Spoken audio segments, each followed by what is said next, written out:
Hello, good afternoon. I thought I'd make a video of a little coding session for the RPG I'm working on. I was kind of inspired by Reidrac's coding videos. Felt like maybe it would be nice to also do that. So what I want to do today, first let's start looking at the game that I'm working on and how it's working right now. So here it is. Walk around. There's some animations. There's also some absent animations. All this is like non-final artwork as well. But anyway, this is like some work in progress stuff. Got animations, tile animations happening here. You have some stones you can step on, they pop up some dialogue. You can just walk off them to dismiss it, which I think is nice. This one has like a function to change the weather to rain. So there you have the rain. Dims the palette and then shows sprites going across the screen. So anyway, what I want to do today is, as you can see here on the left, this is profile information that I made with TCL script for OpenMSX. You can also find that script, by the way, if you're interested, on my Bitbucket and also on a forum thread on msx.org. Here at the top shows like total frame time, so you can see like I'm using about 83% of the total, and then spends like 2% input, 5% on ticking the game logic. Game frame here is related to like updating the view, taking care of splits and such. SPT, sprite pattern table updates, so like that's the animations of the character. SCT is sprite color table. SAT is sprite attribute table, so that takes care of like updating the sprites, and these rain drops here are also sprites. And then there's a bunch more things, and the BMPs like the bitmap, updating, rendering the background. As you can see, these numbers are fairly stable even when I move around. That's because, like, for example, the bitmap, I'm drawing bitmaps here in the border and at the bottom. Even when you're not moving, just keep those numbers stable so that I can account for the worst case. What I wanted to look at today is the sprite color table update. I had an idea that this could be optimized. What it's doing right now is it's taking the color data and then outputting it to VRAM through just CPU writes to the VRAM, which is, yeah, because the sprite color table is 512 bytes, it's like 16 times 32. It's quite expensive. So I have 512 bytes, then there's there's that many outies, which are 18 cycles each, so that's already 9,200 cycles, but then there's also overhead, and if you go to the cycle count mode of the profiler, you'll see that in total it actually takes about 13,000 cycles. Now I'm sure that could be optimized, but what I wanted to do is change this to, instead of writing it, filling it in by the CPU, to let the VDP take care of filling that in with copy commands. So of course, if you have 32 sprites, with colors of 16 bytes each. If you're gonna do like 32 copy commands of just 16 bytes, that's gonna perform horribly. But my idea was like I could try to group sprites into sort of logical units of 4. So basically I take the 32 sprites and I say like sprites 0 to 3 are always like bound together. They they don't necessarily need to move as a group, but they're tight. They're used for the same function. So for example, if you look at the character sprite here, it's built out of 2 or 8 sprites on top of each other. So the bottom half is like a 16 color sprite. You get that by like putting 4 sprites on top of each other, and the top half as well. So that's unit of 4. That's unit of 4. Then if you like enable the rain effect here, the emulator is running a bit slow with the OBS recording. But anyway, like if you just advance a bit, you can see like there's 1, 2, 3, 4, 5, 6, 7, and then probably somewhere here an 8th sprite. And then on the next frame, actually, you see I move them. Yeah, I alternate the positions between frames, as you can see here, and that makes them like flicker and sort of like maybe semi-transparent. But more importantly, it also it gives the impression that there's more than 8 sprites on screen. Which looks best at like full 60 FPS, which the emulator is currently having a bit of a hard time keeping up with, especially actually. Let me turn off the profiler. Well, anyway. So back to these groups of 4 sprites. So these are 8 sprites. So that's also like something I could like put into groups of 4. Then there's another effect here, which is like the Mama Shroud effect, it's called. And you can see over here it's got little particles, and it's got 2 of them, and those are just 2 sprites that appear across the screen. Let me see if I can find 2.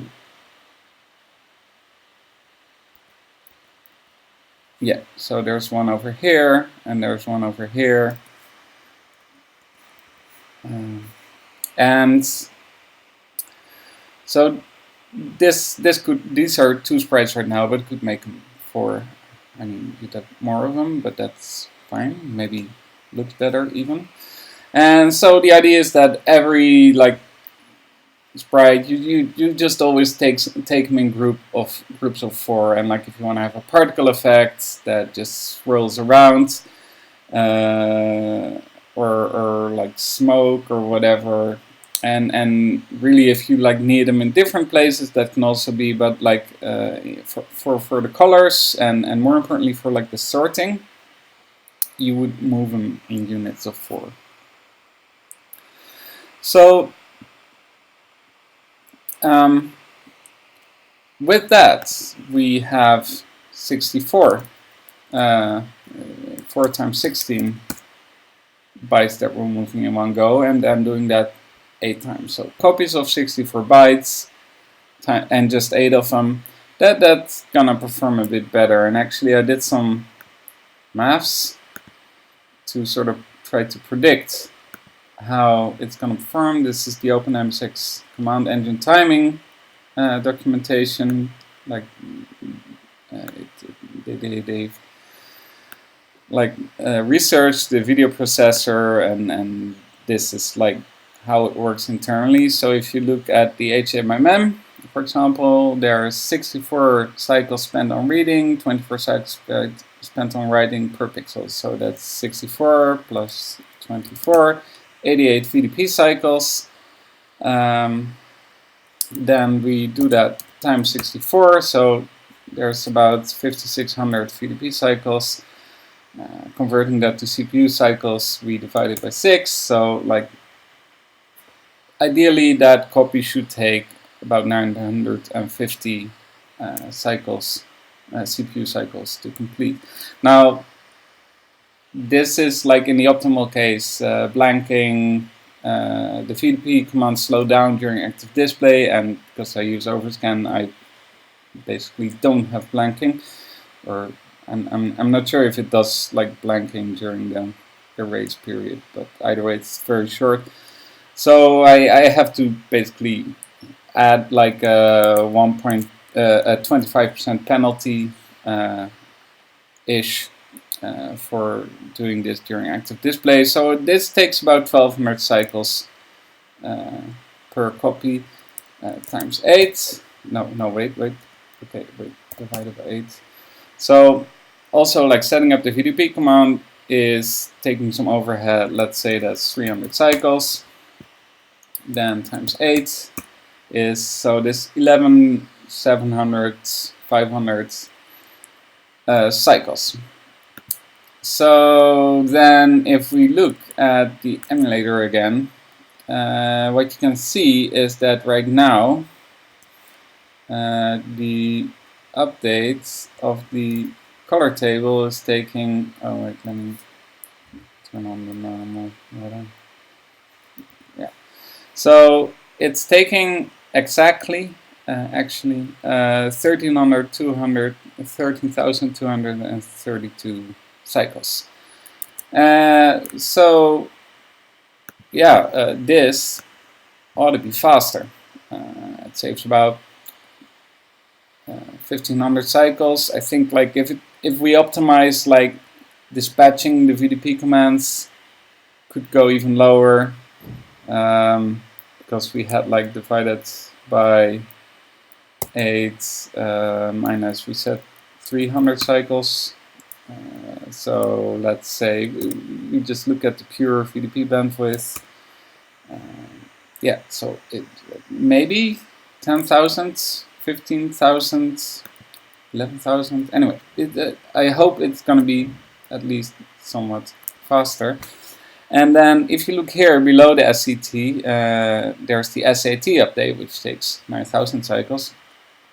So like after I've like turned the SCT into copy commands, while it's executing the copy command, as you saw, it was like about 900 or like now about 1,000 cycles for the copy command to complete.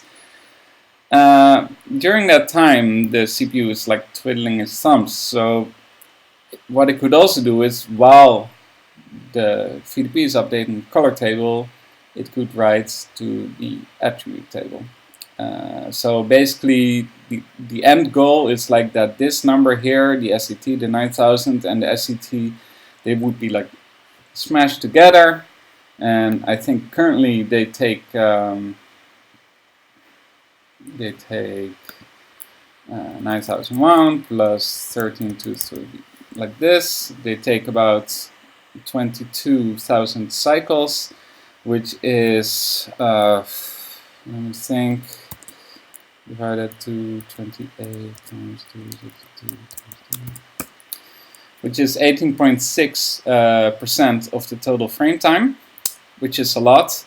And basically by combining them and like doing the SAT update in parallel with the color table, I hope to like, yeah, basically cut this in half, like make it just 10% of the CPU time. But for this video, I'm just going to focus on the color table because yeah, I don't want to tackle too many things at once. It's going to be the groundworks for then interleaving the SAT updates in it later.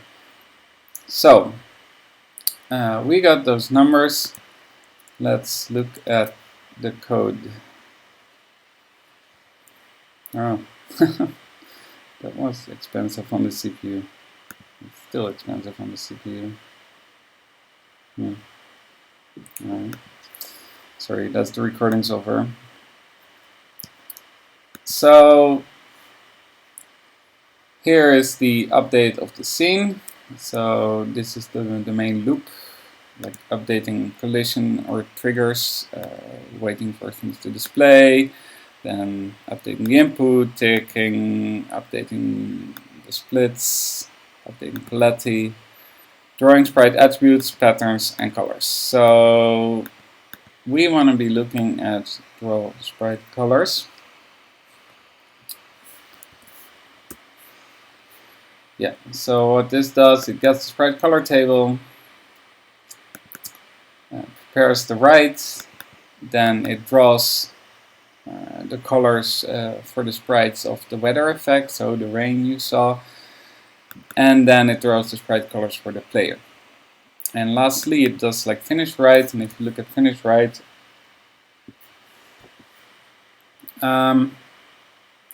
what it does is, if there are sprites remaining, it will fill in the remainder of the color table. This is again like done for me to get stable frame times, so that like whether I display 32 sprites or whether I display just 4 or 8, the frame time remains constant, so that I can like reliably budget the frame times.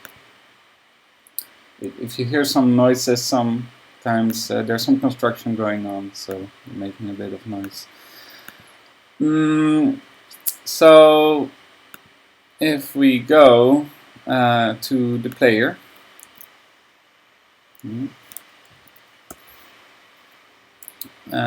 this is what draws the sprite colors. So it comes in here, the VRAM write's been already set up, and it's just writing 8 patterns here, or 4 there, 4, and then 4 more, and then like 1 more for the shadow.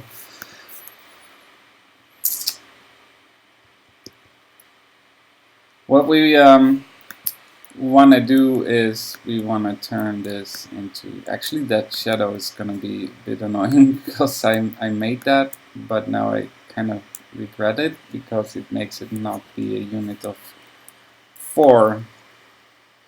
You know what? We're just going to remove the shadow for a bit. There we go. And then we also need to make sure the sprite attributes. Sorry, everything is really slow right now. Right here, this writes the attributes, and then here, this is for the shadow. So we're just going to return here, and comment this out. Yeah. So let's take a look at this without shadow.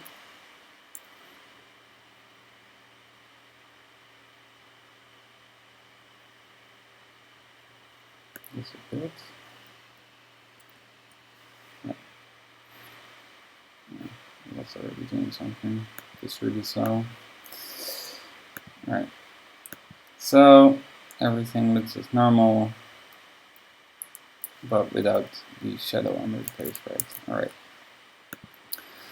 So yeah, these draw sprite colors, we basically want to do this once during initialization. We want to write this to a buffer in VRAM somewhere, and then when it actually comes to drawing them, we want to just do a copy from that buffer to like the real spot in the sprite color table. And I've sort of done this before with the patterns. Like there's this guy, load source sprite patterns, because there's animations, and I use 8 patterns for the sprites already, and like with all the walking directions, animations, there's no way like they can all fit in the pattern table like at first. So what I do is like I create a big buffer, I put all the animation frames in there, and then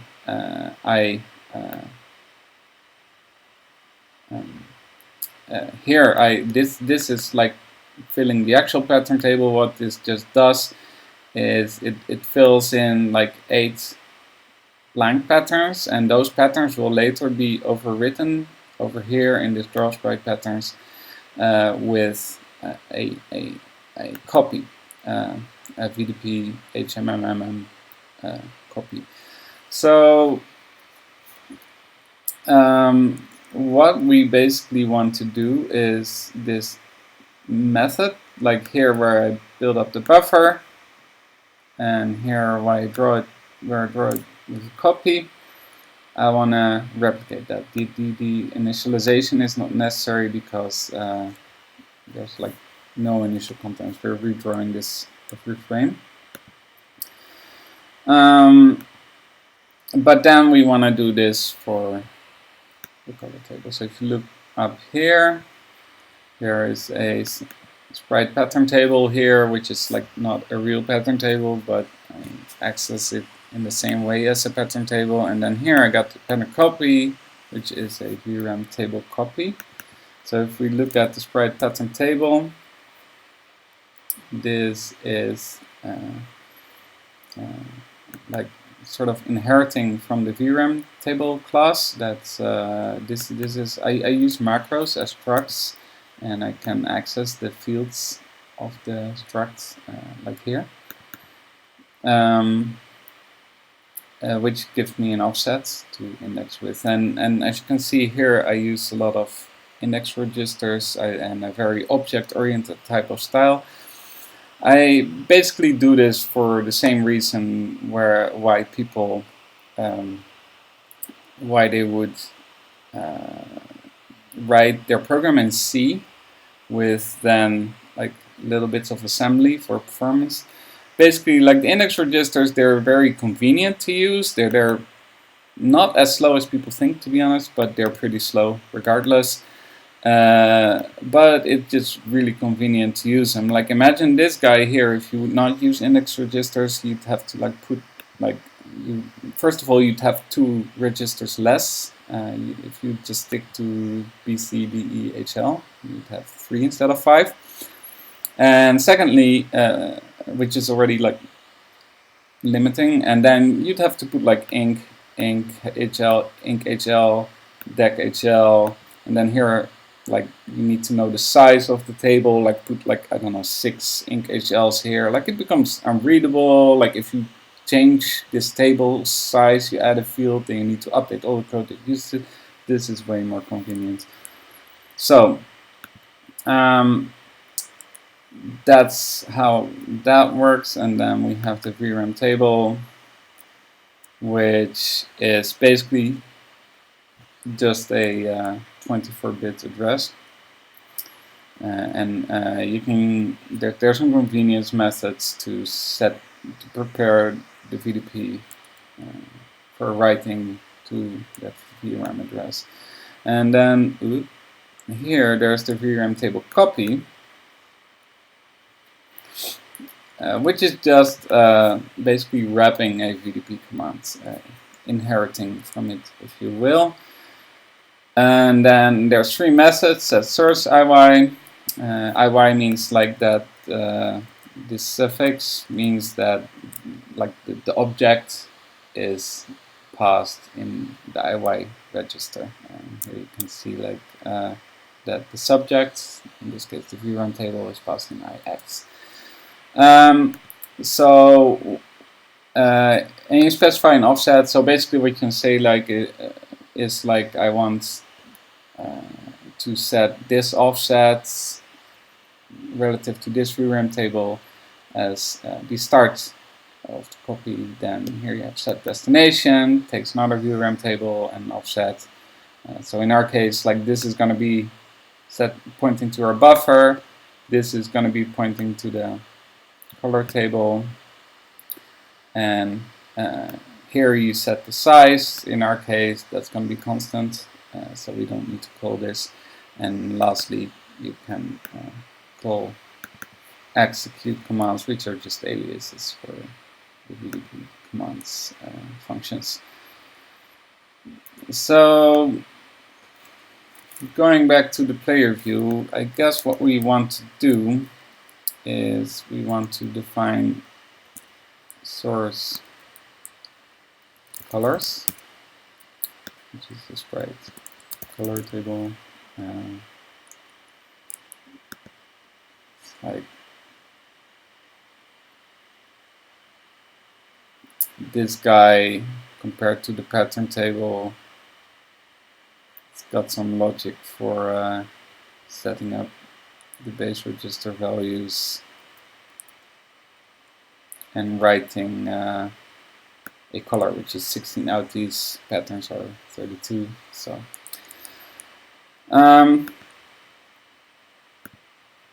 so sprite color table. Let's how big does it need to be? Let's just make it simple for now and put it here at this address. And then we want to, in addition to the pattern copy, we want to do color copy, which is the size of 4 colors. So we do sprite, just sprite color. We want to have 4 sprite colors. So that's the size of our structure. 16 bytes. You can look here. It's just define bytes of 16 values. So then what we kind of want to do is, here's the color stuff. So we have the draw, like the attributes don't change, but we want to do basically this. Here, let's take this as a template.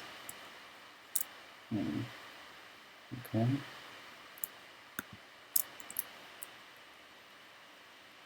Alright. We'll take this as a template and then let's change it so that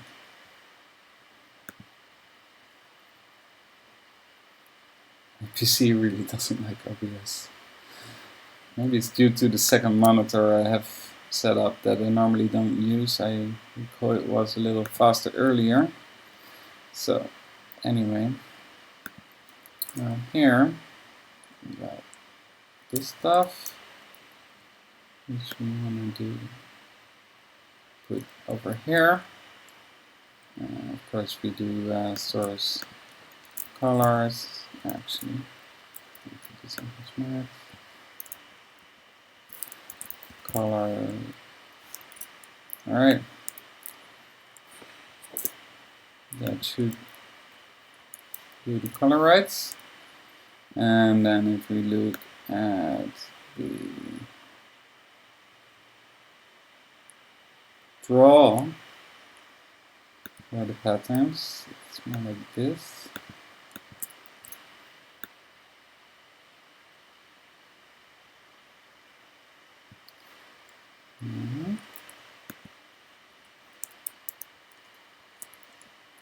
So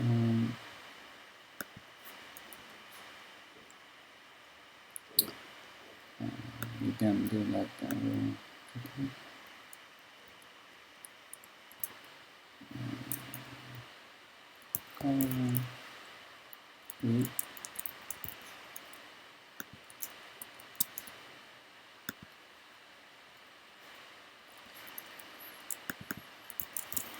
Okay, but then we need to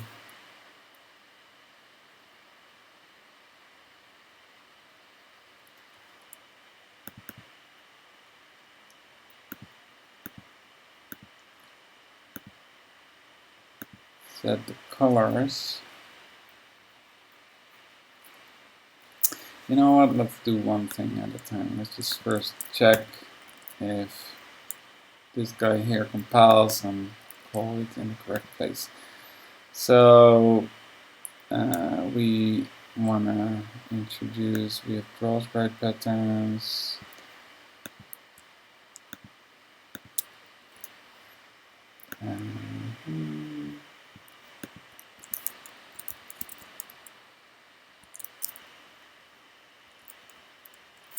Right, so where does it go? It's in the constructor, I bet. Right.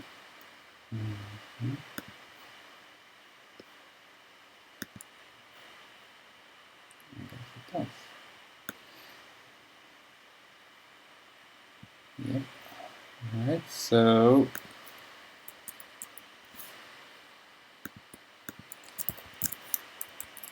alright. Now it loads them. And then we kind of want to do the same thing for the manage routes, which is a sprite user. And for the ring, which really uses sprites. So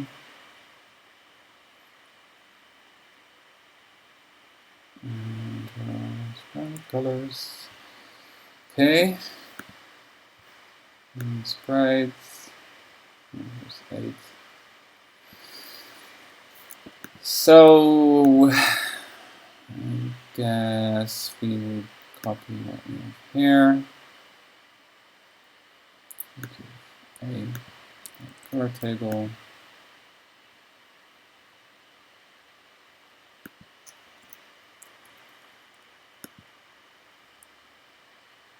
And a color copy.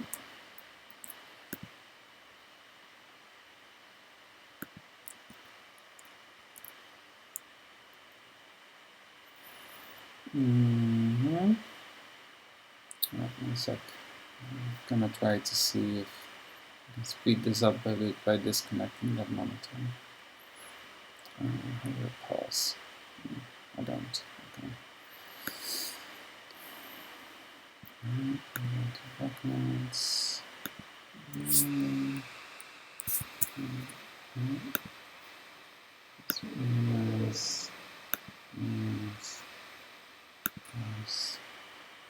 And disconnect. Don't crash, please.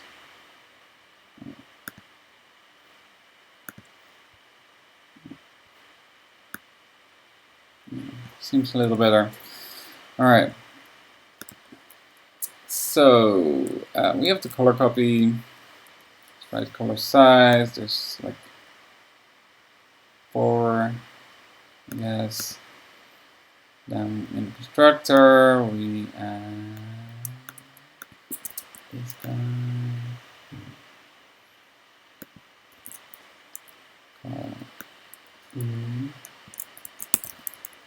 Let's put this in like different address. Like I'm very wasteful right now. I'll like pack them more tightly together later in some way.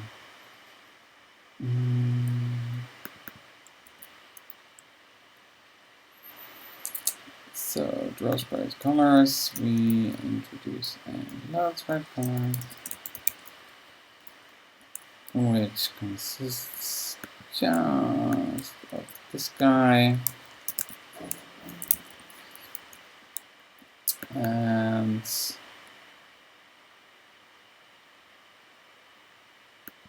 right. Turn this into this. So it writes sprites.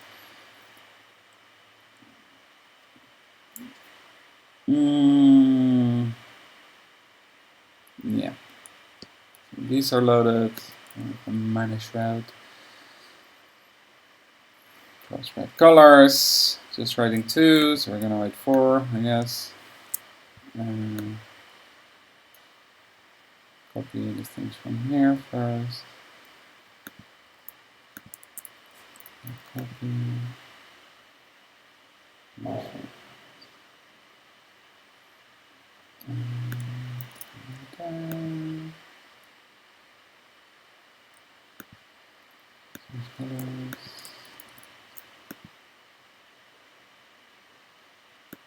Alright, and there. So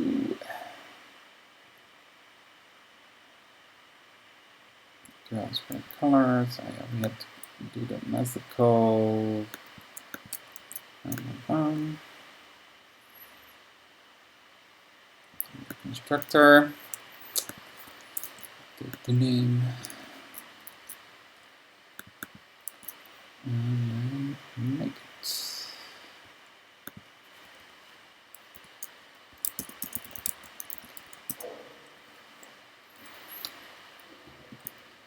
And for good measure, I'm just gonna upgrade this one to 4 sprites at least. Like, yeah, 4 sprites.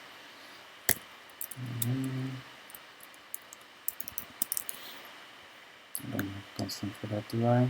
No. Alright, 4 sprites, load source sprites. In the constructor, so let's check what we have. Player view, added source colors, color copy at 1A, or sorry. Player view, source colors, color copy at 1B, 4 sprites, initialize, turning off those shadows. Then here we load Sprite Colors, which is basically twice the same thing. I guess you could like clean that up a little. Where are we? Yeah.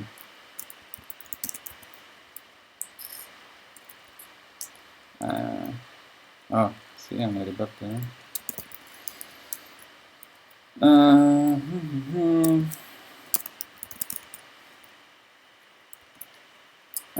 So, yeah. Kind of like, if it's not too long, writing it out explicitly as well. It's kind of more clear that it does X many things. Sure. So here we write the colors, then we commented out our little like tryout with the actual drawing yet. Then here I commented out the last one. Yeah. That's also the shadow. So here, rain, source colors, color copy, loading them in the constructor, and we're just this is not gonna work. We need to first set the table. Set up the table. So boom.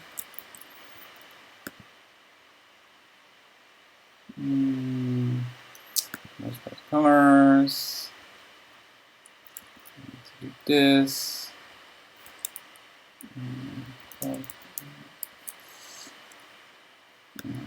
Actually, no, I copy pasted the wrong thing.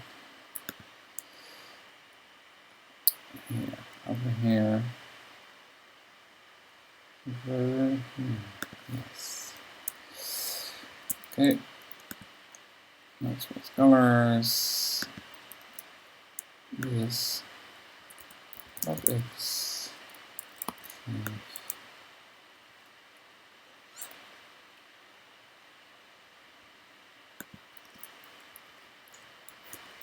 Topics. Alright. That looks to be sort of good. So I think I'm checking this, but loading, that's fine. And here we set up tables, different addresses each. With the copy, no, we don't use the copy yet. Load colors, sprite colors, boom. Yeah. This looks alright. So we can run this, and nothing should have changed because we just load in the data, but at least it runs normally. So super much slower, and you can even like debugger, check the debugger. Next, maybe we can see this in the video memory. If it works. Sure.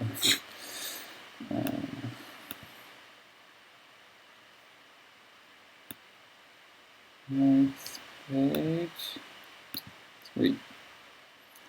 So I reckon these lines over here.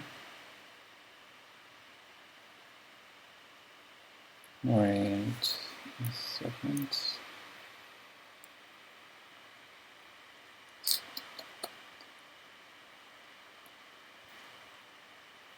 So what are the addresses I'm using? Because I don't want to like overwrite other stuff, and I'm not like fully aware of the current VRAM map.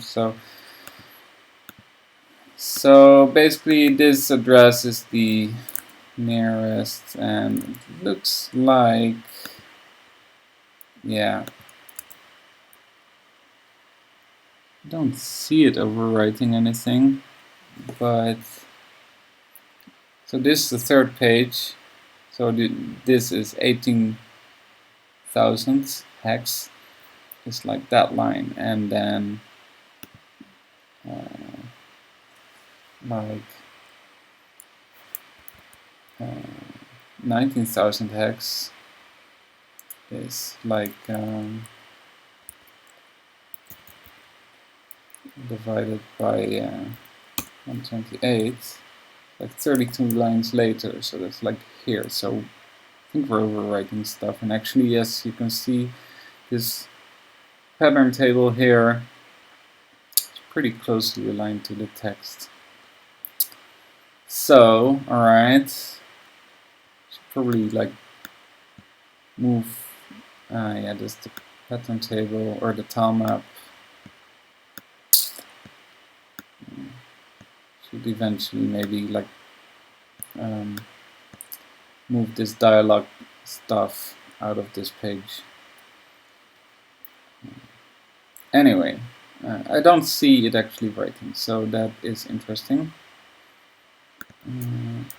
Let's pause. Okay.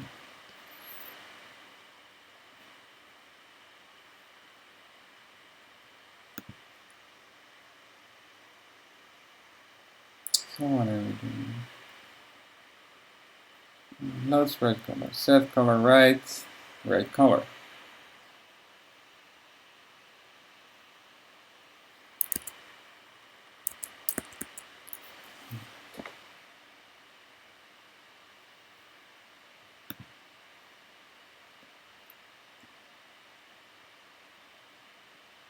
No.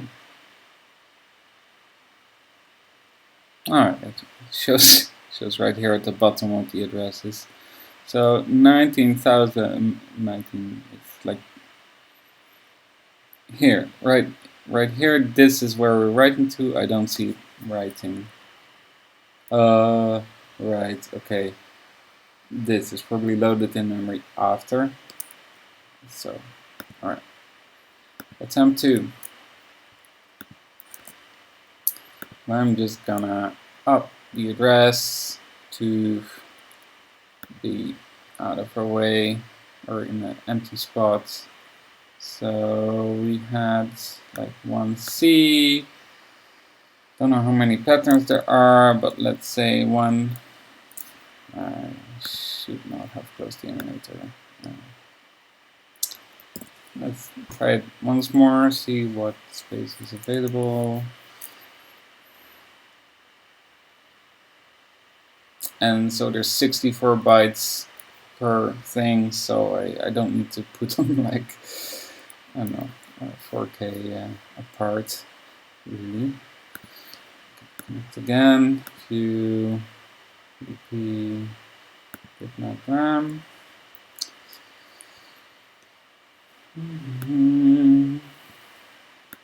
So, 6, page 3. So here, this is address 1D something. So let's just put, alright, there's nothing at 1E, so let's just put these things at 1E. 1E. And then we say the manager gets 1E. 64 bytes per thing, so yeah. And 1E there. Alright, now it's there.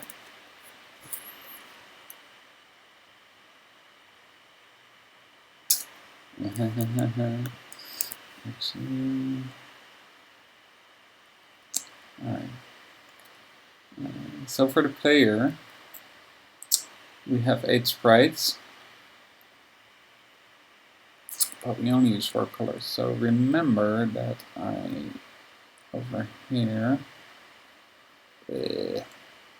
smart draw those Sprite Colors.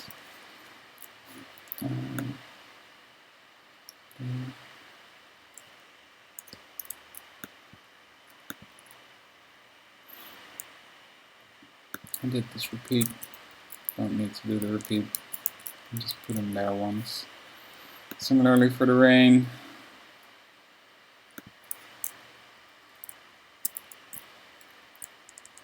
I just need the same color 4 times. I guess I can do that. See, that's where I'm like, let's just spell it out instead of weird, like indirect. Now you can directly see what it does, and it's only 4. So, minor thread, blah blah blah. And this one was already used before.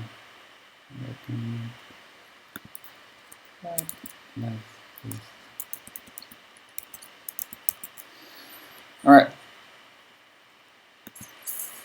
So now everything should fit in those buffers.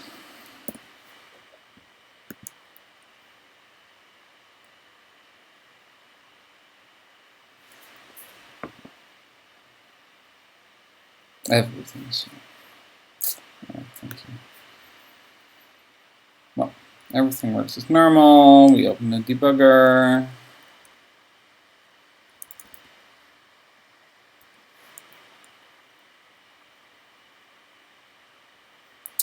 Next to memory. And why doesn't it use the pull-up? I have no clue. Oh, alright. Sweet. Alright, and yes, now 256. Now we can see, like, this is where we've written our patterns, or our sprite colors. And we had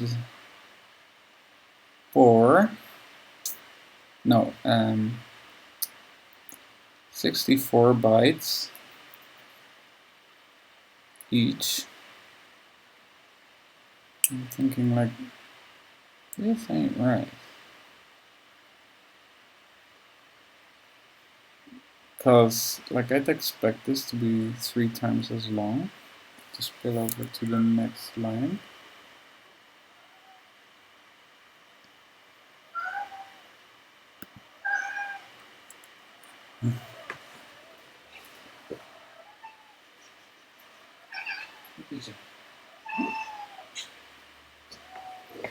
Alright. Let's check out why that is. 1E. Alright, most likely these constructors just never get called. We have the weather. Here's the weather, here's the weather. Yeah, see. We call this guy.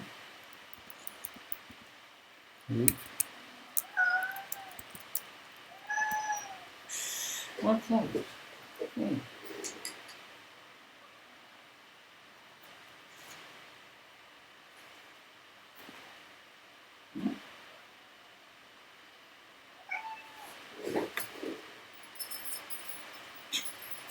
Right, sorry, cat needs.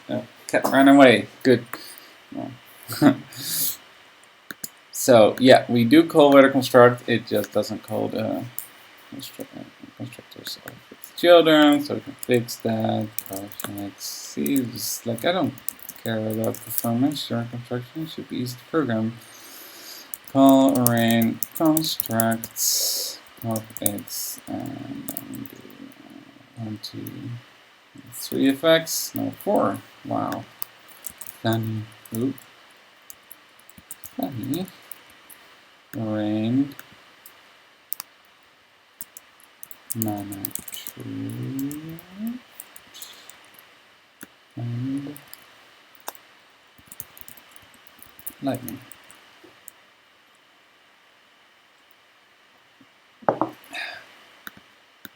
Alright. Let's try it.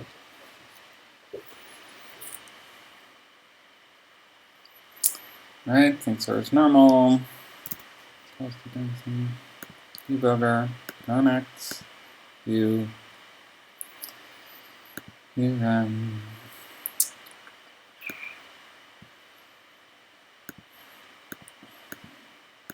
page 3. Oh. What?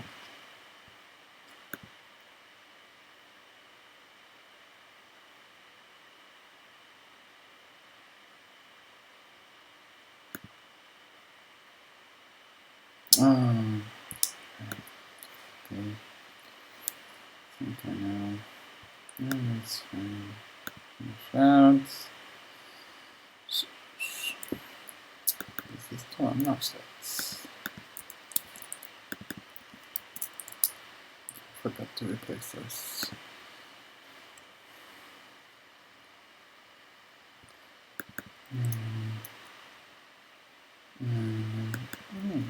There we go. Okay. Now should go. I certainly hope so.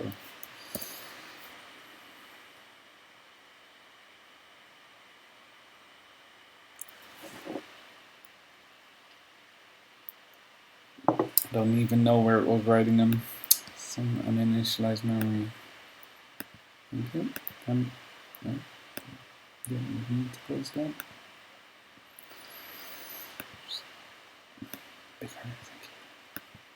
Free everything. See, this is what we want. This is what we expect. Like here, first like 6 for bytes are for the player sprites, and let's go like here.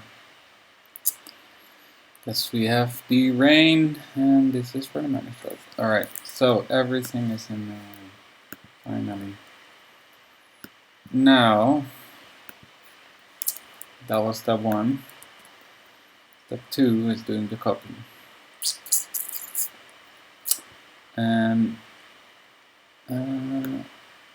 well, I'm gonna do that. Actually, like I'm recording for 53 minutes, so I'll just give it a break here and continue later.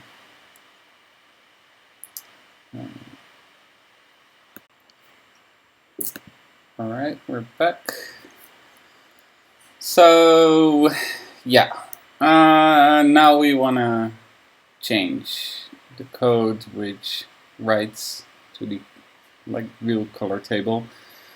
As I think I've shown before, we first set up the writes, then we draw, and then we finish. So what we want to start by doing is the set color write. It returns sprite remaining and the right parts, and that's okay if you want to write to VRAM directly from the CPU, but here we want to do something else. So I'm gonna make a new version of this thing, which is set color copy, which returns in, I think, HL. It returns the offset into the table. I was using the sprites remaining to count, like if I could still write to the table. I guess I'll keep it. I'll just return here the offsets.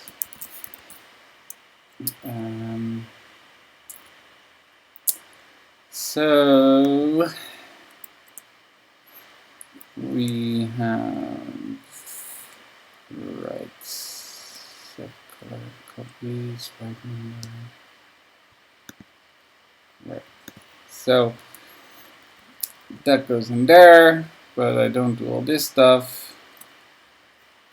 What I will do instead is just so I need to LA outcome A, LA H 0. So now it's in HL, and then I want to multiply it by 64. And I'll just go for the easy approach. Times 16, and then times 64. So there we go. I'll optimize all of this later. For now, it's just yeah, good enough. Then for finish right, what we want to do is a finish copy, which is HL is offset. And then here, actually, we want to do something more complicated. We gotta fill it with dummy data. Just as I said, I want to like always do everything completely, so fill the entire table to account for like the worst case scenario. So what I'll just do is I will fill it with dummy data because it doesn't really matter what's in there. So I will take the copy from the player view. By the way, for some reason OBS performs a lot better now. Yeah, just 15% CPU. Oh, that's a lot more comfortable. Yeah, so what I want to do is this copy. I want to add here. Color copy, yeah. I'm just gonna add this to the table.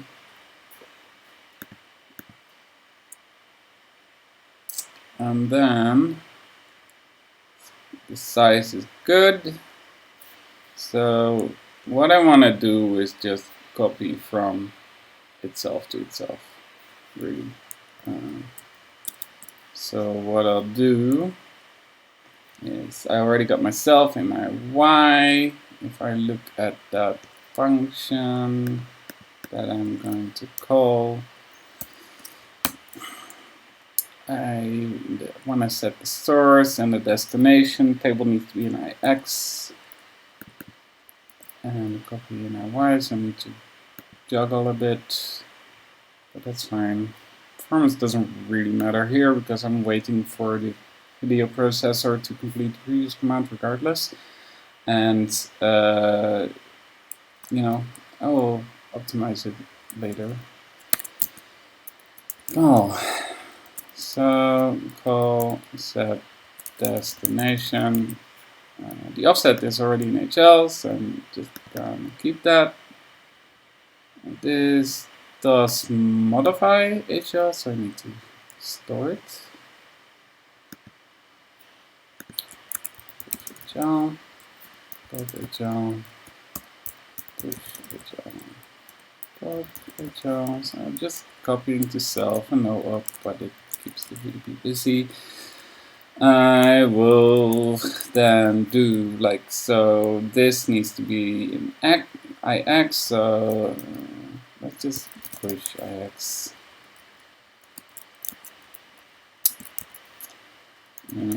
Right, do it like here.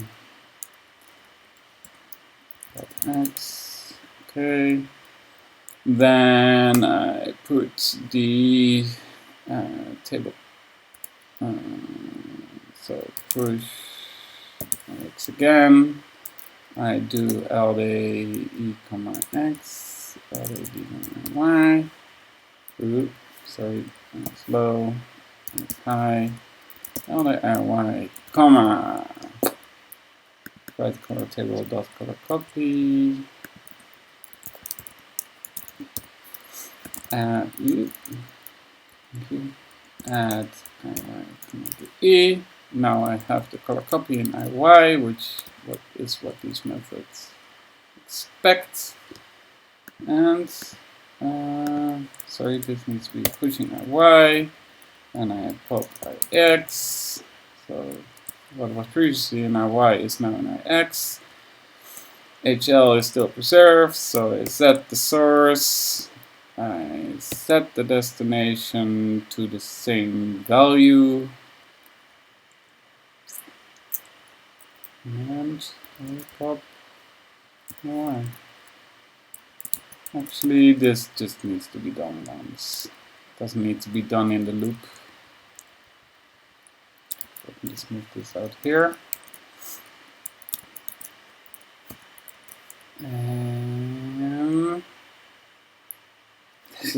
Even though it doesn't matter, but whatever.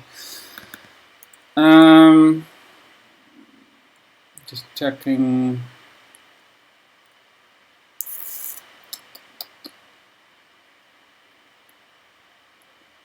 X.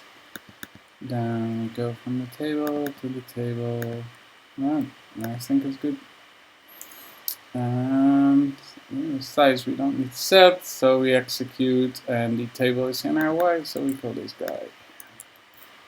Call num. Of course, we loop here. And sprites remaining. I'm just gonna check if sprites remaining, if this modifies BC. No, it does not. And the execute does. So I'm gonna push BC, pop BC. You can see here, like this guy in the end, which has LT, so it modifies BC or C.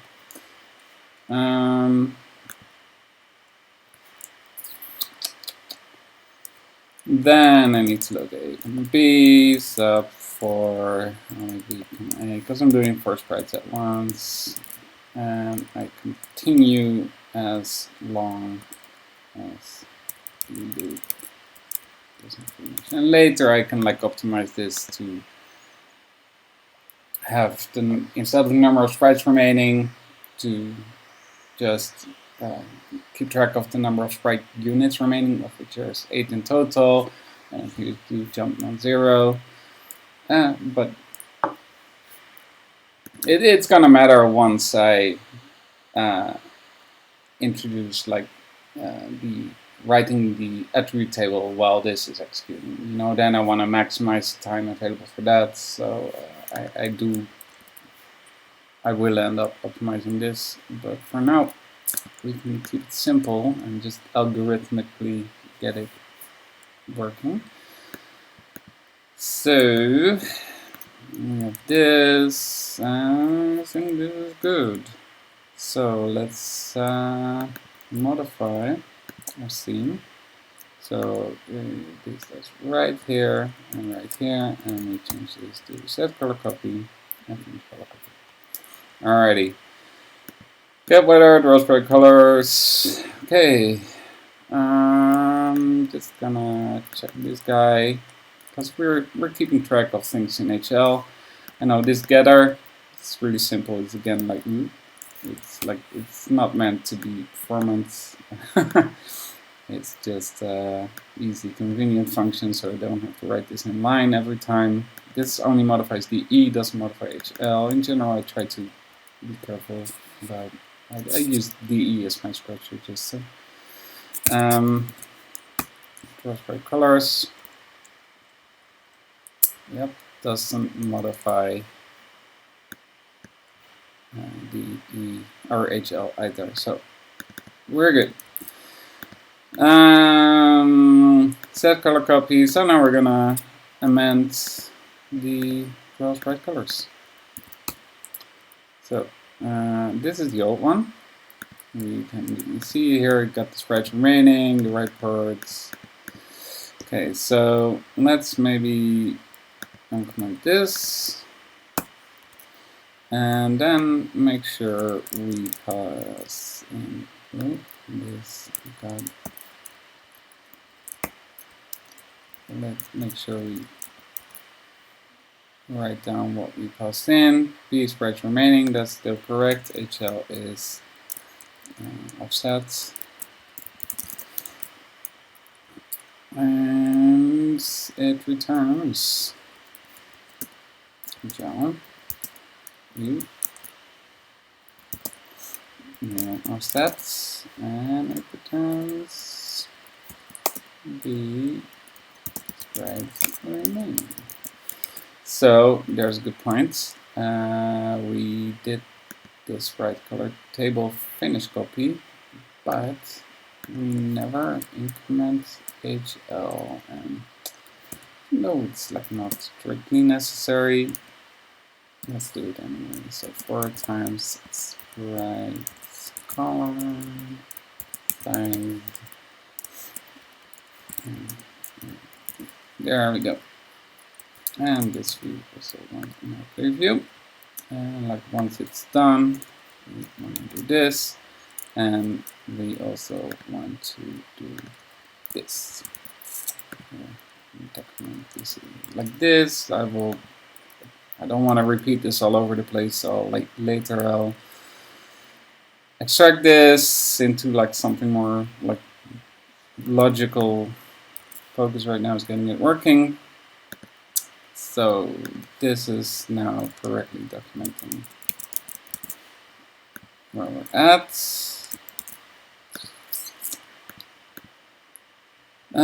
Then what I want to do is like the source of this guy here.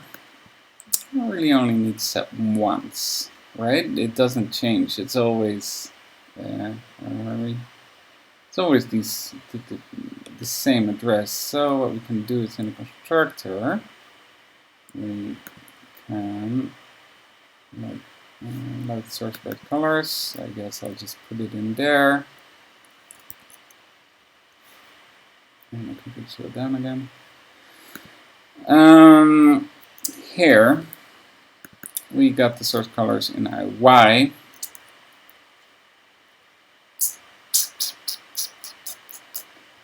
And if we look at the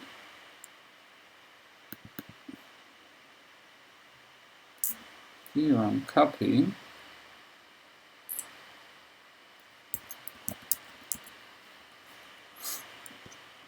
we want to set size. So this guy wants to be in IY, the byte count wants to be, sorry, the size. Did I say size? I mean source. The source VRAM table needs to be in IY. Okay, guess we shuffle things around, and this guy wants to be in IX. So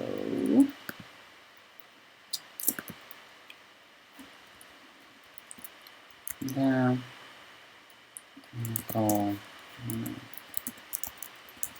0, just first entry in the table, and actually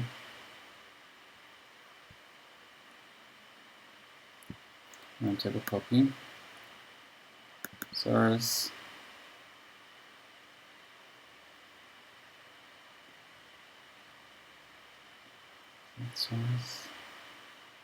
I'm looking if I can just statically define this, because we know all the addresses, right? So what does it do here? SY.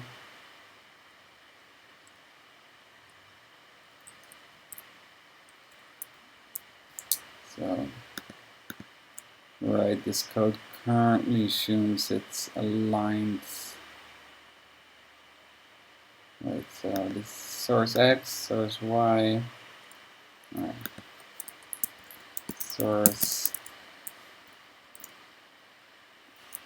6.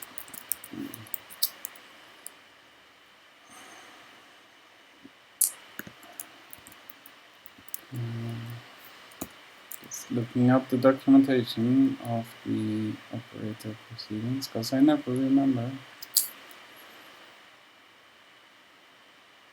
Thank you. Thank you. Right.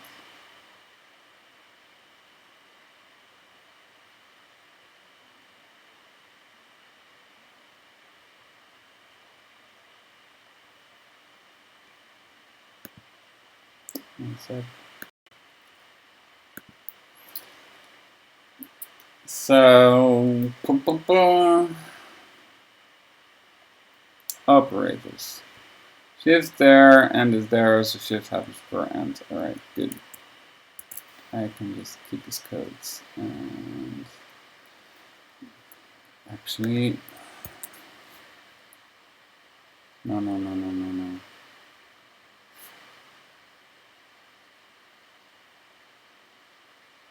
Right, this only works in units of 128. That's slightly annoying.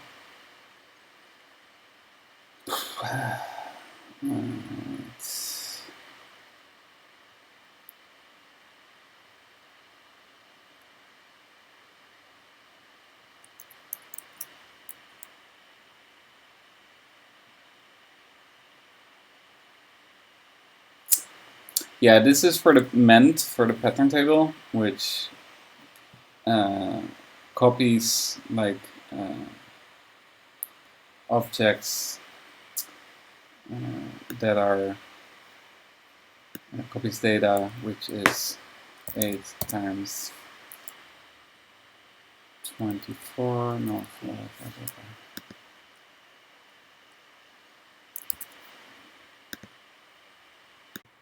All right, had a little thinking break. So, yeah, problem is this copy uses YMMM. YMMM is mostly good for copying entire lines. And for the pattern copies, which I used this for before, that was okay, because the pattern table data that I copy also for Sprites at the time is 4 times 32 is 128 bytes, which is the amount of bytes in a line. Because we're using copy commands, it doesn't allow you to just copy arbitrary areas of video memory. You work within the 256 by 256 grid of the screen. So what I'm gonna do is I'm actually gonna stop using this VRAM table copy, and I'm just gonna use regular VDP commands with HMMM. Good part is that I did realize that I could still use YMMM in the end, because you can like also from halfway the screen you can copy like either the part to the left or the right. So since we're using 64 bytes, you know, it's always like either the right half or the left half. But that's a bit too complicated for now, so I'll just turn this back into what it was. Let me just check. Yeah, it's not modified anymore.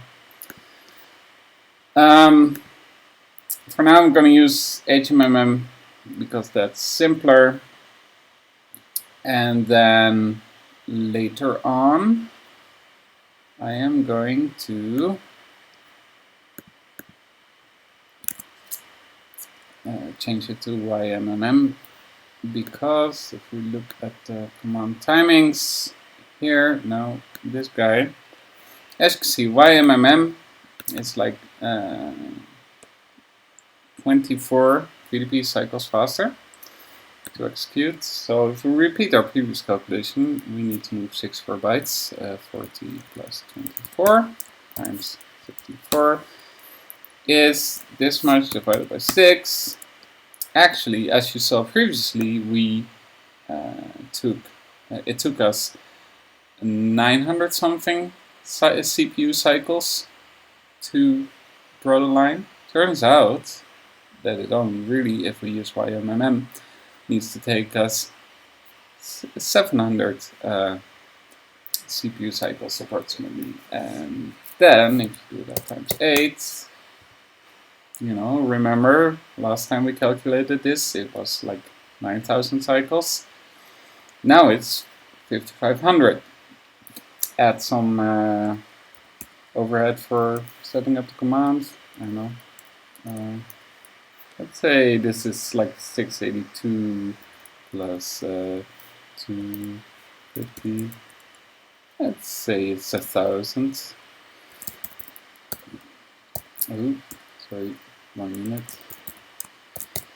So previously we said like it's gonna take like, you know, 11,000 cycles to draw all of them. Turns out we can do it at around 8,000. Right, we need to add some overhead, the 25%, you know, still quite a bit faster. So it's a good thing, but for this video it's kind of a small kink in the cable. So anyway, I've changed this back. What I'm gonna do is I'm gonna open the Sprite color table and change this guy here to a regular VDP copy. Then, sorry, VDP commands. And we will just, like, instead of doing this whole offset thing, we will just increment the destination.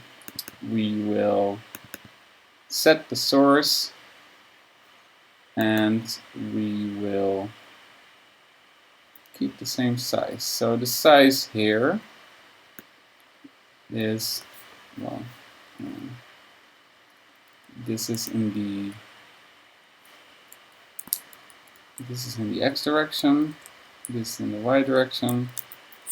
Size in the Y direction is going to be 1, and the size in the X direction is going to be 64 bytes, which is, because this is in pixel units, there's 2 pixels in 1 byte, so it's like half of the width of the screen.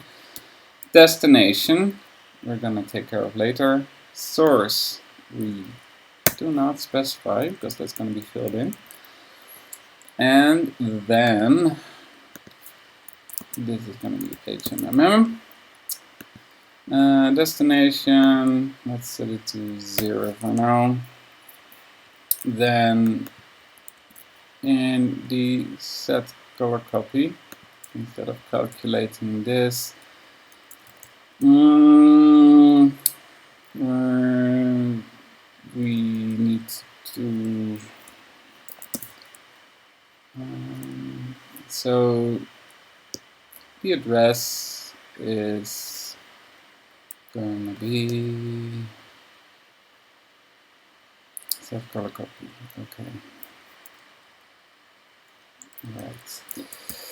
I'm gonna start at the address indicated by that. So we need to add one more because we're counting pixels, not bytes. Then we do LD X plus, or sorry, IY plus Sprite color table dot color copy. Right? Yeah. Comma dot. It's like this destination address, so dx, comma L, and dy, comma H. There. That already do the trick. So now we've set the this is gonna overflow, and this was an offset. Okay, it's getting complicated. VRAM table.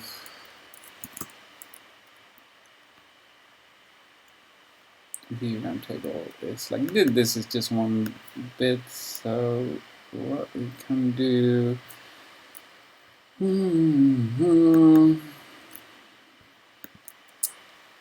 Right. So we do this in DE. We do HL L, comma IX plus Sprite color table dot no super dot super is the VRAM table dot it's called address, just regular address the yep. Alright, yes.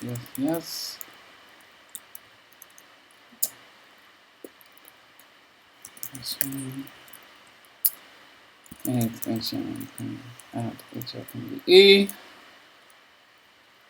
So now we got like the least significant sprite number of. Come on, guys.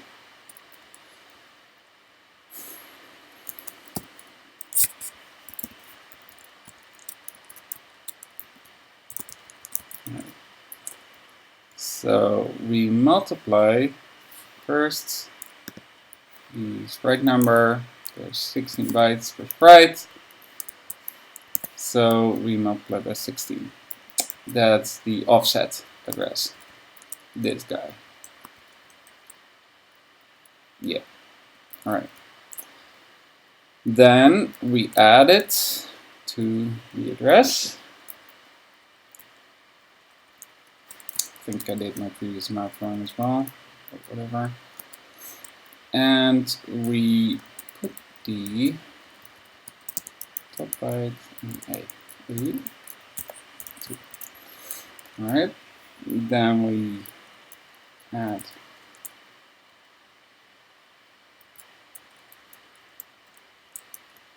so by this point add HL E. No, sorry.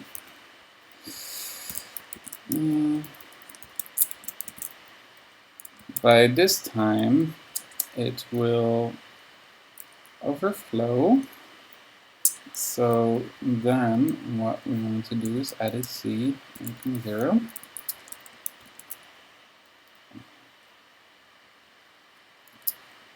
And then we have the address in HLA, AHL, but we want to just double it once more. So we do add HL and then add C A,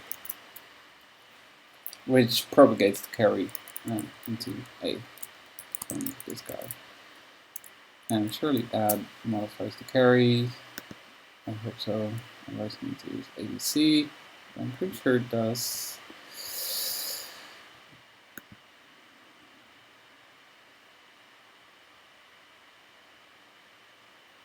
Yeah, it sets the code. All right. So, then when you got the X, the Y, and A will be a value from 1 to 3. So that's the page number. That's 1, A. There. That does it. All right. Jesus.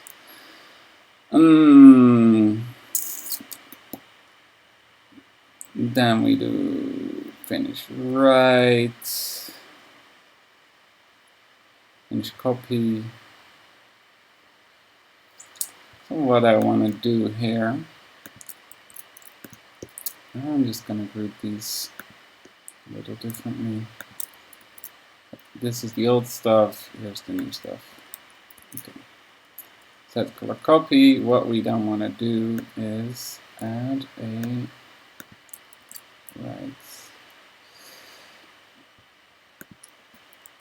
Alright. Copy.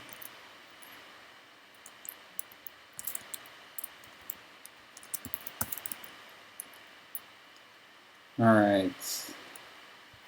So we do no longer return the offset because it's like just stored on the object inside the copy. We have as input with IY, sprites remaining.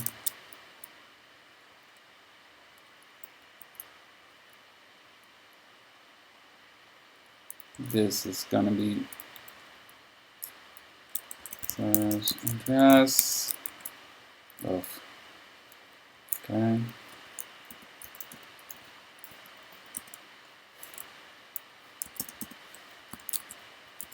Yeah.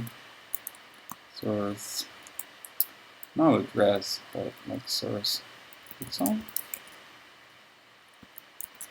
Source.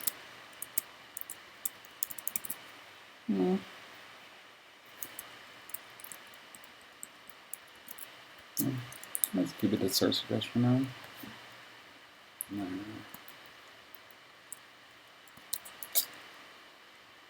Sprites remaining. This is stuff. Yeah. Sorry.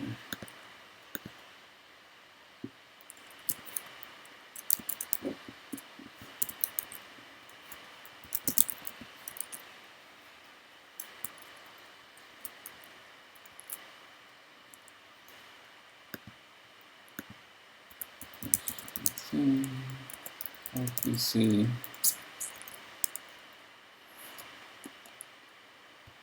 And we're gonna execute that copy.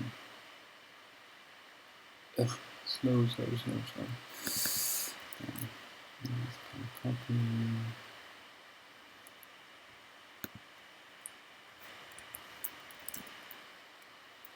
Oh, just put it in HL.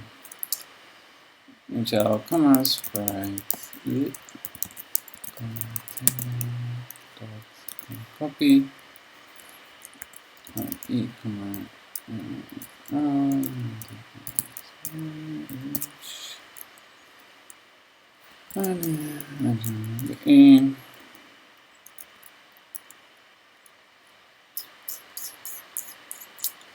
and then we do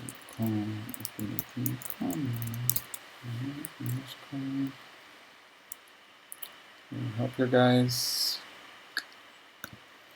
It's called this. Okay.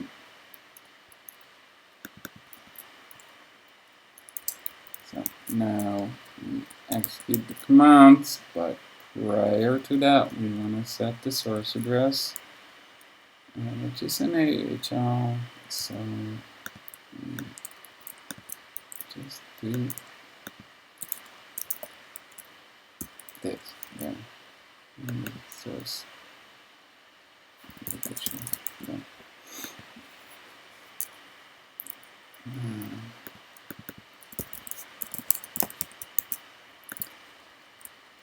That's why this one. All right.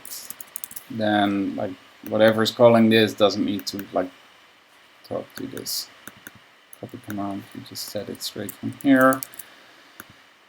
You subtract, and it returns the. All right. Now finish copy. It does not need to set the destination. We do not care about the source, so we can just call this.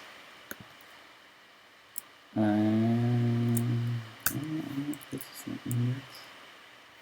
I'm gonna do this wrong. This needs to be IY. Loop, push BC.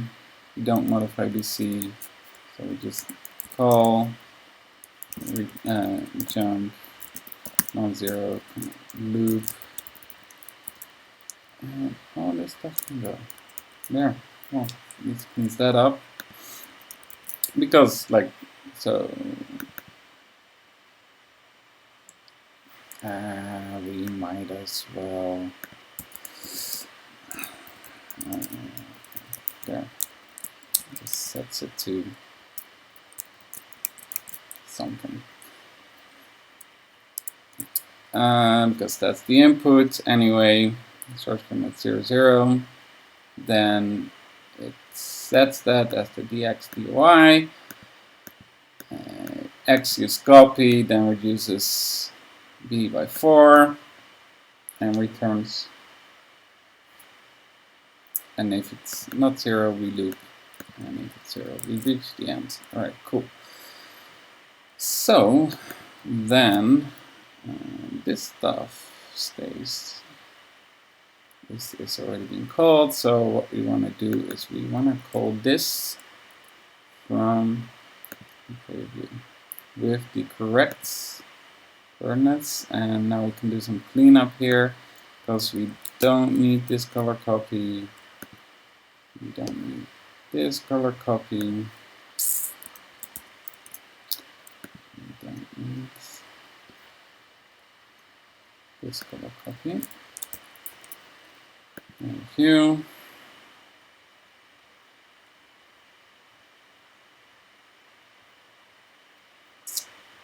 I don't get why OBS is like sometimes light, like it was like here in the past, and then suddenly it's like super expensive. Anyway, we don't need to set this source because we're gonna pass it in. So actually we just do stuff here. So what we want to do is we want to call this. We got this. The input is, there's no input, there's no output. We just have sprites remaining, and the input of the sprite color table keeps track of its position by itself. And we can also, actually let's just refill stuff. So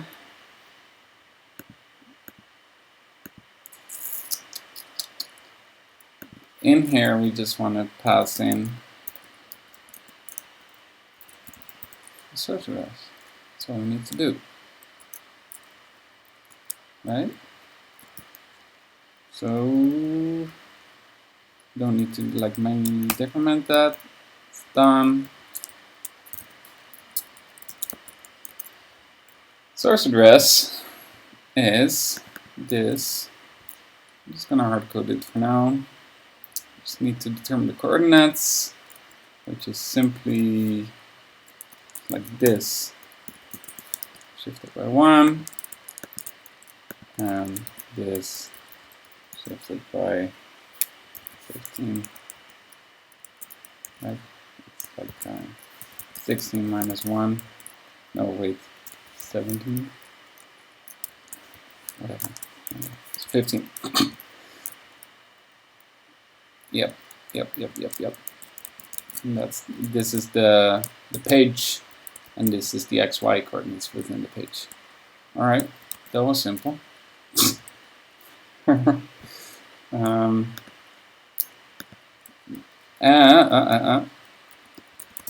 to do it twice.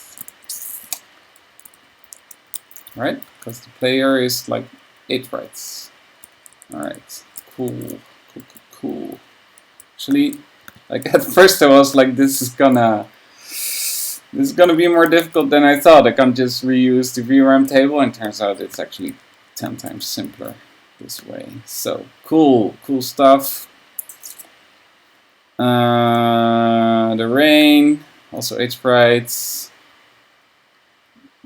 Load, we already load, so we do draw. And just copying for reference. Alright. The address is different. It's this guy.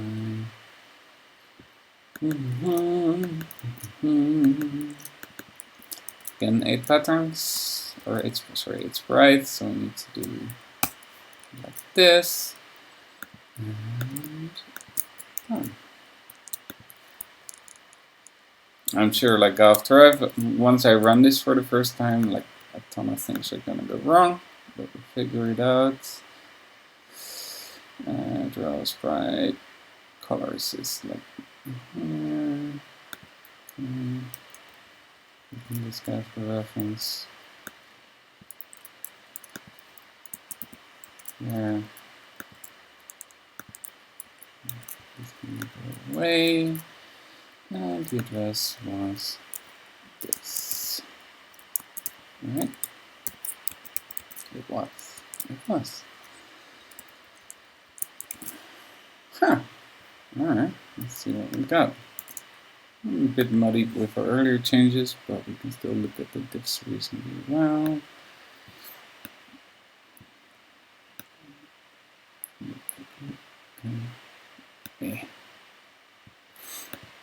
Okay. First, we start with this new Sprite color table. Has that color copy. Size is correct. It's using HMMM. The height, so it's like this source X. Sorry, source X, source Y, destination X, destination Y. Number of pixels X, which is correct. Number of pixels Y, just 1. And then these are attribute bytes and HMMM. Okay. Set color copy, which is the new thing. It takes the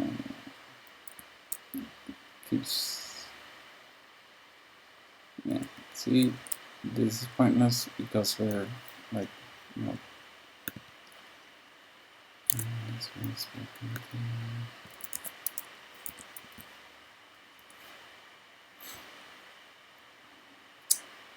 there yet.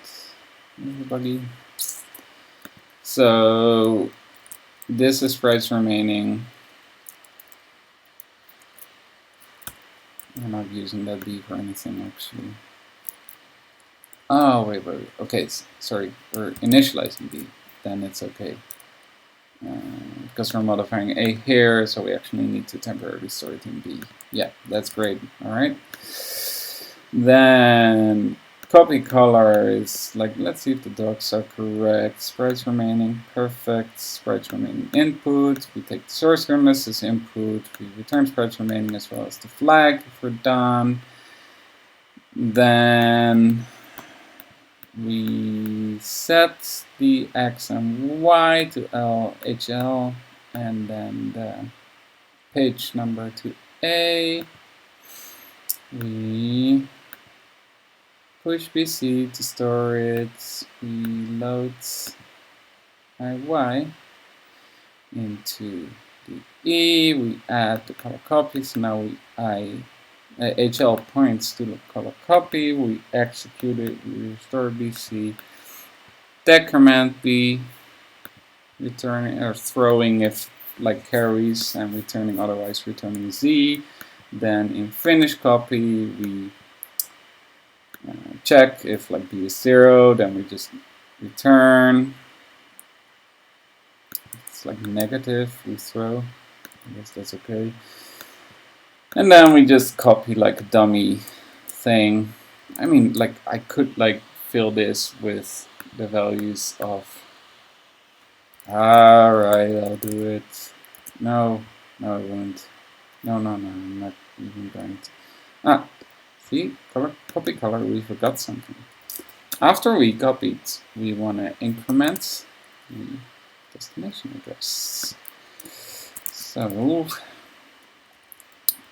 we want to,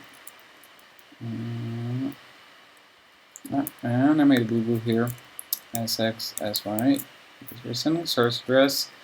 And here I want to increment the destination address, so I'll just go A, comma, L, comma, H, comma, And we're incrementing it by 80, so I do LBD, 80, HHL, DE, ADC, 8.0.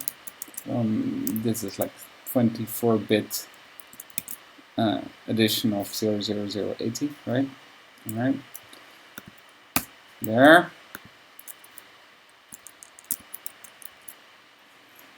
All right. Perfect.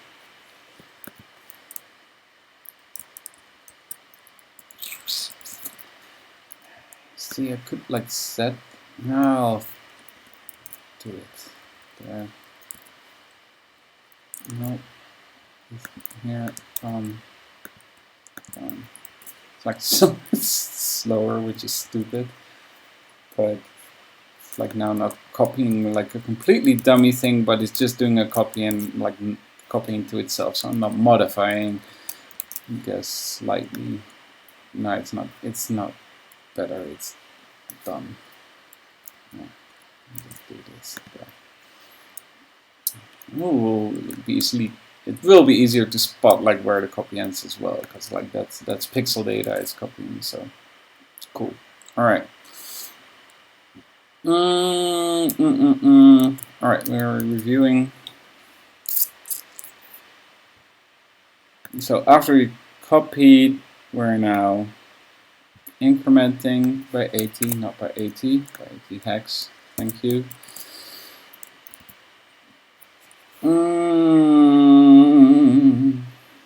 Finish, copy, copying loop. Okay, that's fine. Got the scene that calls the new like set color copy, finish copy. Then here we just have the table. We load into it that we've seen before. This hasn't changed. Here we no longer pass our write port, and instead of like calling write color, we are now calling copy color, and we're using the correct base address because it's here. Player view. By the way, like it's player view because I got a player, which is just the game logic. So collision detection is like velocity, stopping, moving, processing input controls. Now player view is just about like the visuals. Like there's a little overhead in splitting it up like that, but it just that player class that I had originally that combined the two was just growing way too big. Now if I worry about graphics, I just need to look at player view. That's better. So we got this. We initialize the colors. This is like disabling the shadow. Actually, I'm just gonna remove the shadow entirely. Like I made that shadow, that flickering type of thing, originally because I wanted to try that out.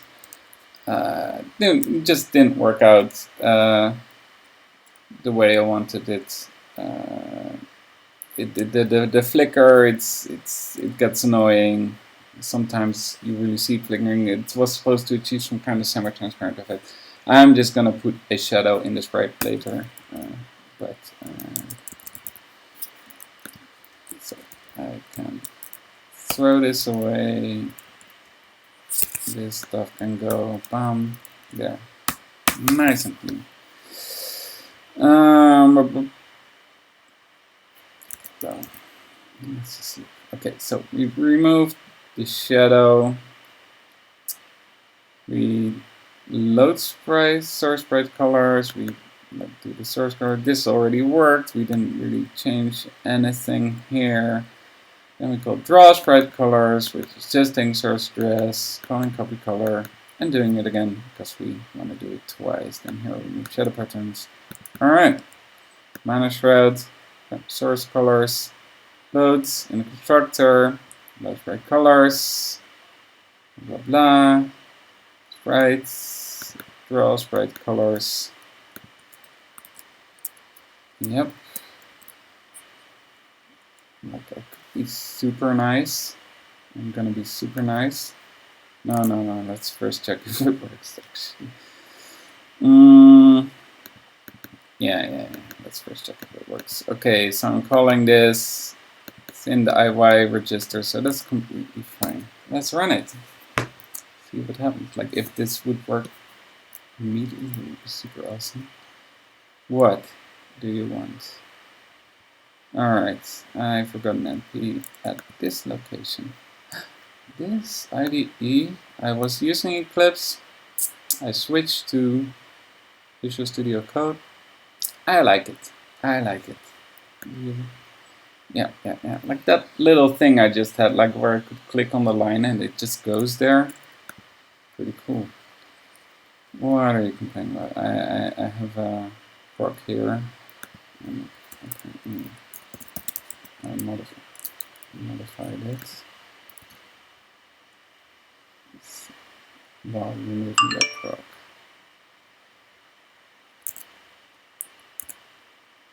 Finish copy. When did I do this?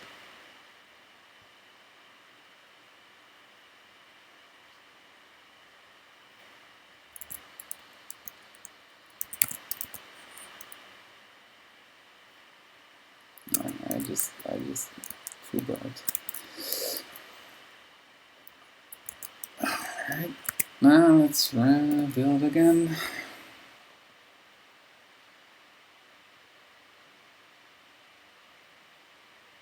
Right, once, and well, it does something. Copies all over the place. Yeah, interesting. Yes, and I know why. Yeah, this is looking kind of cool. I know why. Because we're never initializing the start address in this guy. Right? Where are we? No, we are. Set go we are setting it so what is going on? Okay, let's see it.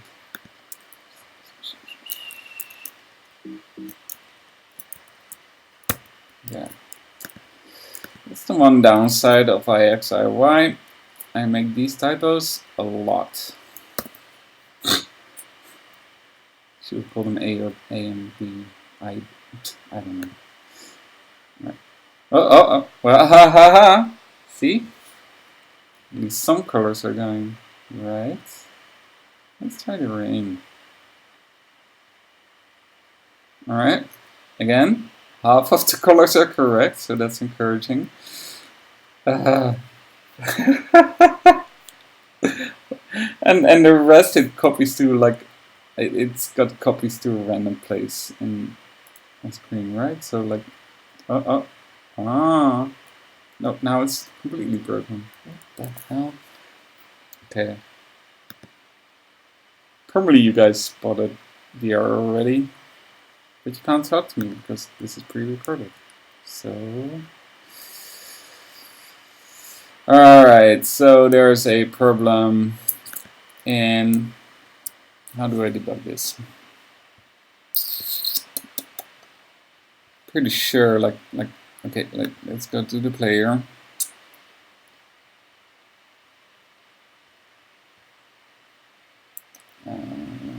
Where's my methods?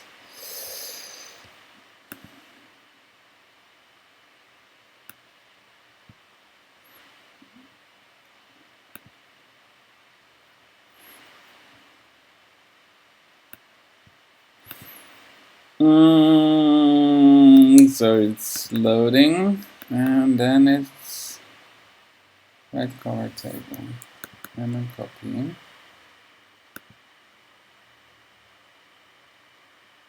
Must be something here.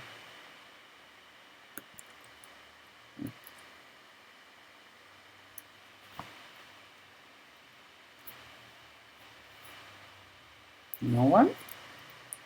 Let's just not that is good.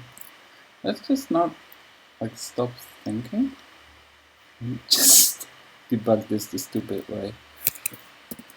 There we go. Pause the emulator for a second. Debug break symbol. Oh, that doesn't work. Sprite table.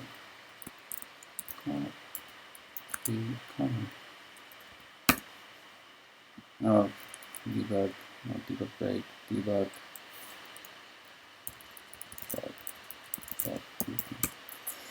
Right, debug counts and beam. All right, our first copy. Debug that.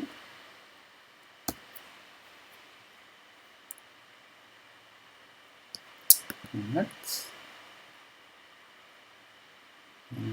Make symbols.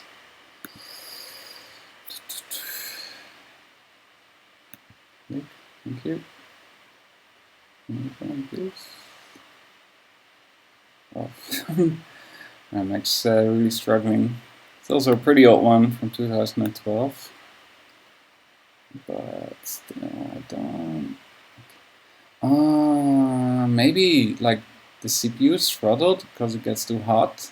So I just don't literally have less. Like my fan, I really need to clean it. Yeah, that sounds like it could be it. Anyway. Alright. So in AHL, we got 03 C 1000. So that's correct. Source address, I think. RY, like the copy. Step back. I love the step back function. Okay. Step.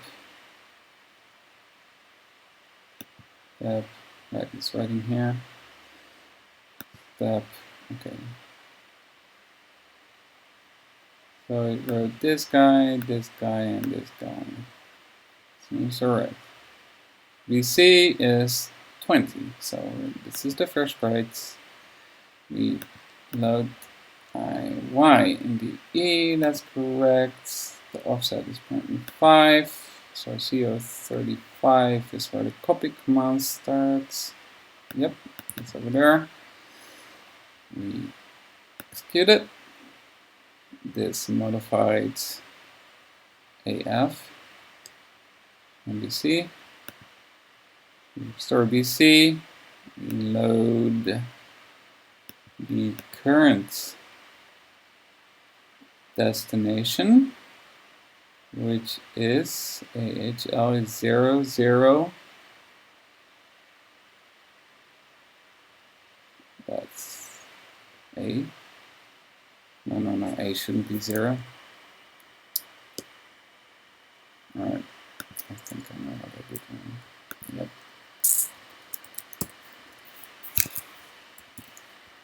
A should be the page number, it should always be 3, because our sprite stuff lives in page 3. So, there we go, that looks a lot better. I think that's it. It was almost working right. So let's rebuild.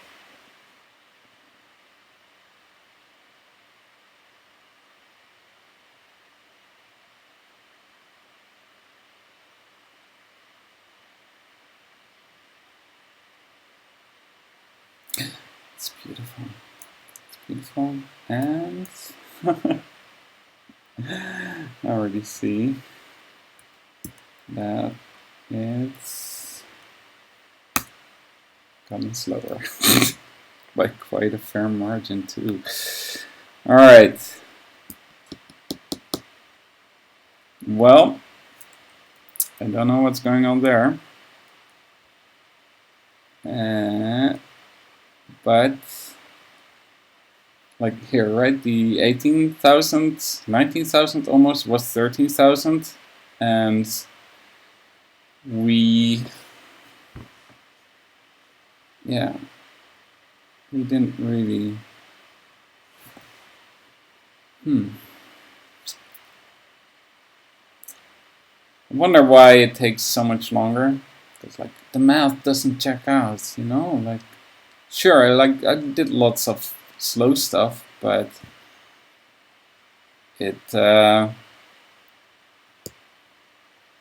did lots of slow stuff, but it should be waiting for the VDP most of the time. Like, that's like 900. Oh, can I get the calculator? Thank you. It's like 900 cycles for it to complete. Yeah, I guess this does add up quickly.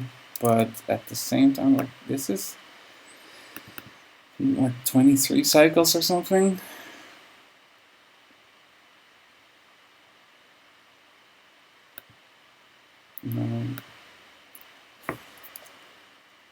Right here, 21 cycles. So even if I do this stuff, like, don't do much more than this, right? So 1, 2, 3, 9 times 21, plus some like lesser things. I don't know, what is this? Like another, let's be pessimistic, 200 cycles. Oops. 9 times 21 plus 200. We're still way under 900 cycles. Maybe we're doing like probably twice or something.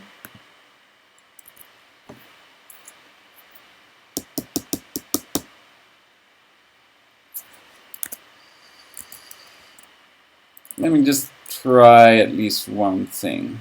So what I can do is I can just collect some timing information on how often copy color is called and how long it takes. Yeah, I think I can just do that right from here. So profile, what's the command pro? Section, scope, BP. I think I just add symbol, table, copy color. No, it's like this. And I forgot to give it a name. Well, that didn't work very well. I should like this. It added like here already an entry. Should update my profiling script so that it doesn't do that if it doesn't have the correct amount of arguments. Anyway, we let's just call it new. There, boom, new. All right, and then we can do profile and profile new. We see how often it gets called. So we can then pause, we can advance a frame, 20 to 80. So it gets called 8 times, that's correct.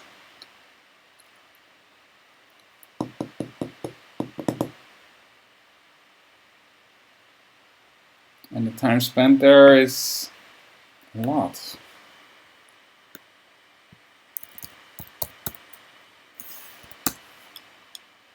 That's way more than I expected.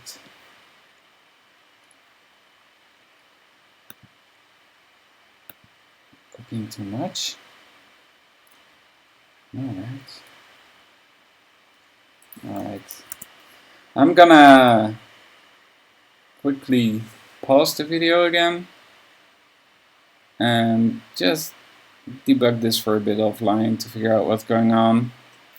And then I'll unpause and show you the results, if I find any. If it really is just this slow, then, well, my plans aren't totally thrown out of the window. It's still going to be faster if I like put the SAT, I mean inside the SAT code. It's like, it's still less. Like, it was 22,000 before, and this is 19,000, but instead of saving like 10,000 cycles, I'm just saving 3,000, and that's a bit of a shame. So anyway, be right back.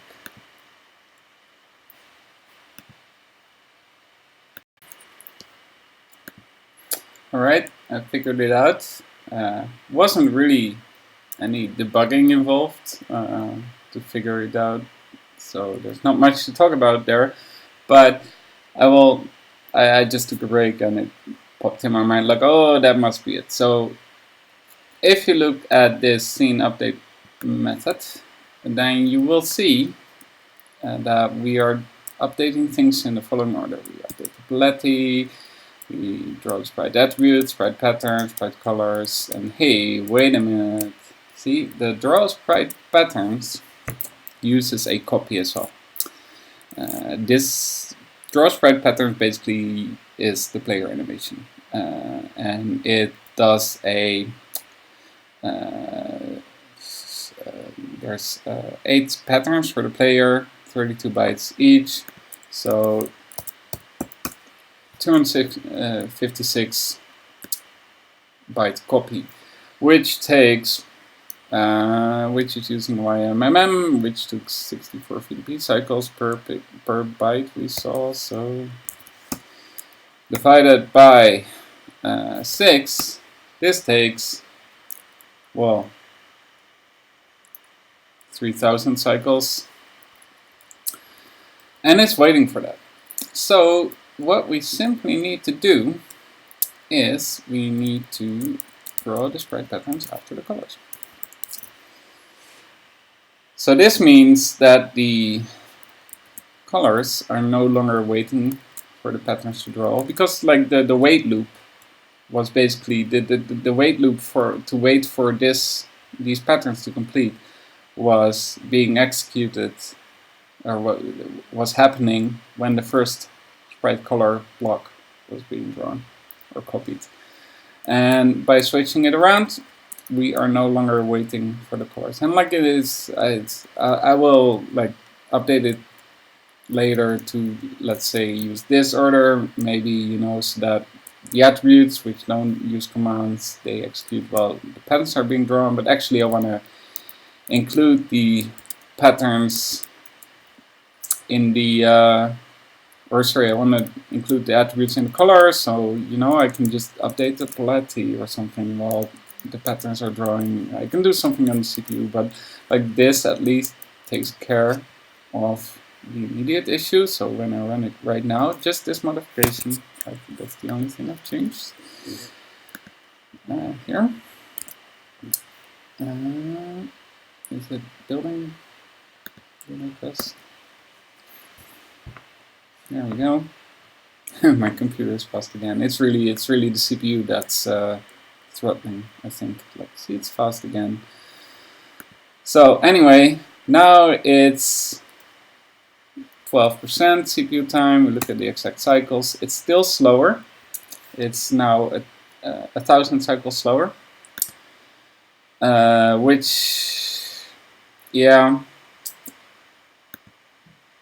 I don't know. I think the reason for it is just that the copies are, because all of this is active display, and like the math we did with these values is that thing with 88 times 64 times 8 divided by 6. Like, wait, 88 times 54, right, you know, and then we added some overhead, I don't know, 300 cycles each, no, wait, divide by 6, plus 300 times 8, no, we arrived at around 10,000.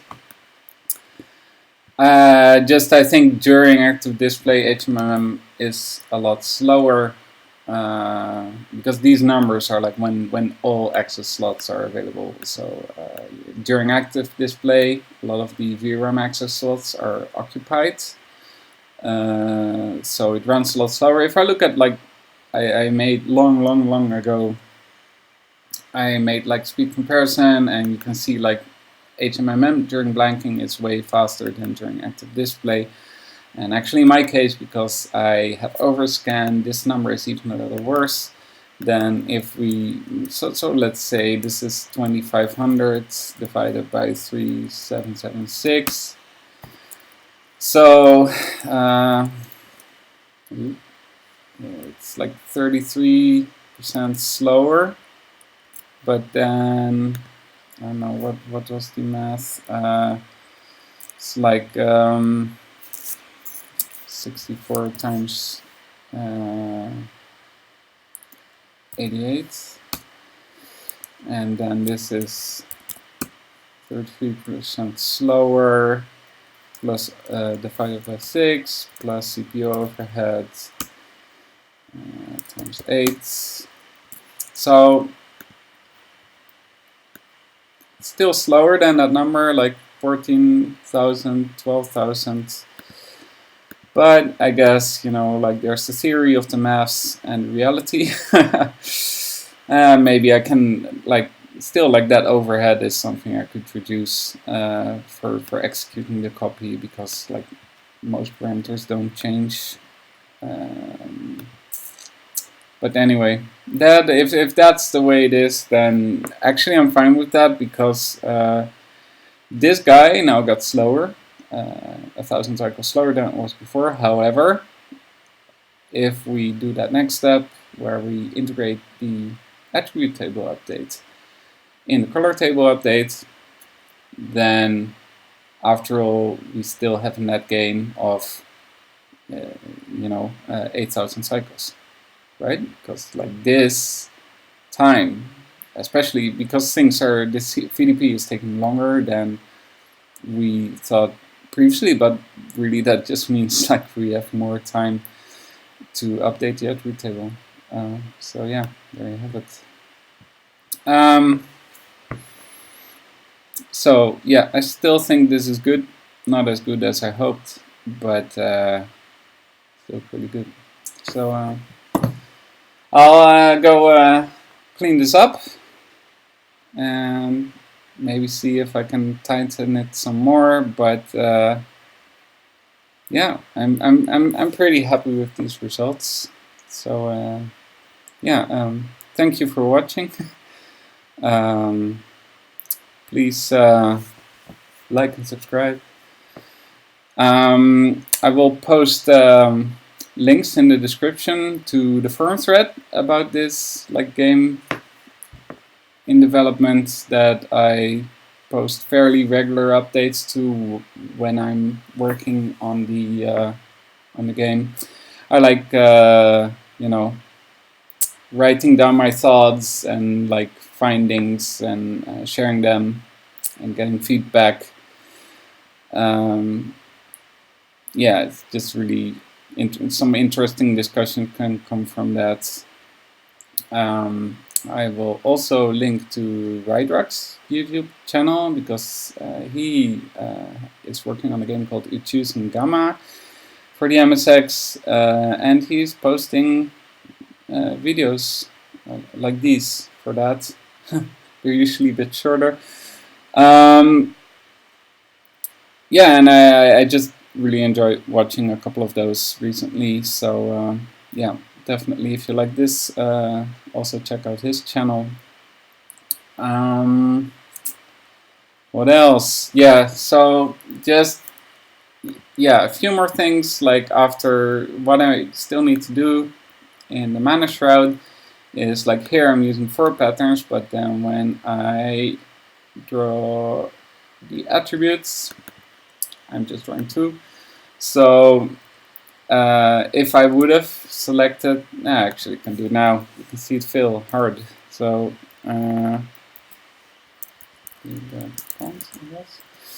so the rain just works as expected, but this mana shroud thing, yeah, see, fucks up because I'm not writing the correct amount of attributes. Easy to fix, I'll just write 2 dummy ones or increase the amount of particles to 4.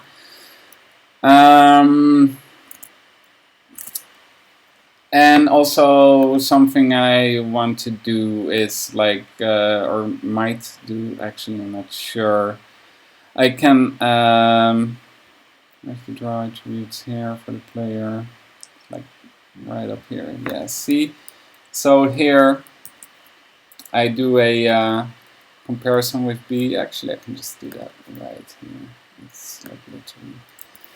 So what this does is, if there are no sprites remaining, which currently isn't the case, but in the future would be the case,